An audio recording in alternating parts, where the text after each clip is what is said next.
Lorry ಅಪಘಾತ, 3 ಸಾವು. Innova car ಹಾಗೂ ಲಾರಿ ನಡುವೆ ಭೀಕರ ಅಪಘಾತ, 3 ಸಾವನ್ನಪ್ಪಿರುವ ಘಟನೆ ಹೊಳಲ್ಕೆರೆಯ ರಾಷ್ಟ್ರೀಯ ಹೆದ್ದಾರಿಯಲ್ಲಿ ಜರುಗಿದೆ. ಮೃತರನ್ನ ಸುನೀತಾ, ಶ್ಯಾಮ್ ಮತ್ತು ಶಿವು ಅಂತ ಗುರುತಿಸಲಾಗಿದೆ. ಮುಂಜಾನೆ 3 ಗಂಟೆ ವೇಳೆಗೆ ಕಣಿವೆ ಆಂಜನೇಯ ದೇಗುಲ ಬಳಿ ಈ ಅಪಘಾತ ಸಂಭವಿಸಿದೆ. ಕಾರು ಆಂಧ್ರಪ್ರದೇಶ ಮೂಲದ್ದಾಗಿದ್ದು ಚಿತ್ರದುರ್ಗದಿಂದ ಹೊಳಲ್ಕೆರೆ ಕಡೆಗೆ ತೆರಳುತ್ತಾ ಇದ್ದು ಅಂತ ಪೊಲೀಸರು ತಿಳಿಸಿದ್ದಾರೆ. ಡಿಕ್ಕಿಯ ರಭಸಕ್ಕೆ ಕಾರು ಸಂಪೂರ್ಣ ನಜ್ಜುಗುಜ್ಜಾಗಿದೆ. ಸ್ಥಳಕ್ಕೆ ಹೊಳಲ್ಕೆರೆ ಠಾಣೆ ಪೊಲೀಸರು ಭೇಟಿ ನೀಡಿ ಪರಿಶೀಲನೆ ಮಾಡಿದ್ದಾರೆ.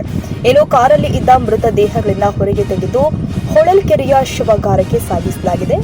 ಲಾರಿ ಚಾಲಕರನ್ನ ಬಂಧಿಸಿ ಮುಂದಿನ ತನಿಖೆ ಕೈಗೊಳ್ಳಲಾಗಿದೆ. ನಿರಂತರ ಸುದ್ದಿಗಳಿಗಾಗಿ ನೋಡ್ತಾ ಇರಿ ನ್ಯೂಸ್ 90 ಕನ್ನಡ.